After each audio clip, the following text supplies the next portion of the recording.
అందరికీ నమస్తే. సార్వత్రిక ఎన్నికలు సమీపిస్తున్న వేళ తెలుగుదేశం పార్టీ దూకుడు పెంచింది.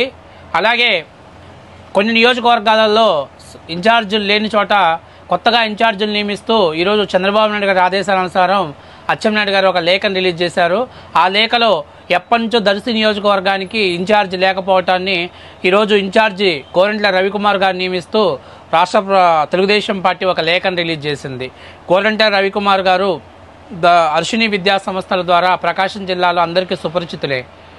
విద్యారంగంలో అపార అనుభవం ఉన్నటువంటి వ్యక్తి, సౌమ్యుడు, ప్రతి ఒక్కరిని కూడా స్నేహశీలి భావంతో ఉండేటువంటి రవికుమార్ గారిని దర్శి నియోజకవర్గం ఇన్ఛార్జిగా నియమిస్తూ రాష్ట్ర తెలుగుదేశం పార్టీ నిర్ణయం తీసుకుంది. ఆయన 2024 దర్శి నియోజకవర్గం నుంచి పోటీ చేయాలని కూడా ఆసక్తి కనబరిచారు. అలాగే నారా లోకేష్ గారి పాదయాత్రలో యువగళం పాదయాత్రలో కూడా ఆయన కార్యక్రమాల నుంచి పాల్గొంటూ అడపాదడపా ప్రతి కార్యక్రమాన్ని తెలుగుదేశం పార్టీ కార్యక్రమాలకు ఆయన బాధ్యత వహిస్తూ వచ్చారు. ఈ రోజు నుంచి తెలుగుదేశం పార్టీ పూర్తి బాధ్యతలు దర్శి నియోజకవర్గం పూర్తి బాధ్యతలు రవికుమార్ గారికి అప్పచెప్తూ రాష్ట్ర తెలుగుదేశం పార్టీ అధ్యక్షులు కింజరపు అచ్చెన్నాయుడు గారు ఒక లేఖను రిలీజ్ చేయడం జరిగింది.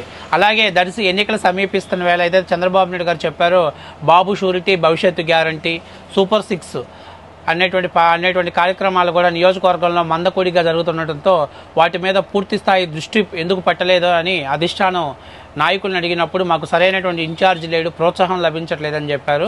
తెలుగుదేశం పార్టీ దాన్ని దృష్టిలో పెట్టుకొని సరే పొత్తులో భాగంగా సీట్ ఎవరికి ఇచ్చినా ప్రస్తుతానికి ఇన్ఛార్జి కావాలి అనుకుంది కాబట్టి దర్శికి గోరంట్ల రవికుమార్ గారిని దర్శి నియోజకవర్గం ఇన్ఛార్జిగా నియమిస్తూ ఈరోజు రాష్ట్ర తెలుగుదేశం పార్టీ నుంచి ఒక లేఖ రిలీజ్ చేయడం జరిగింది.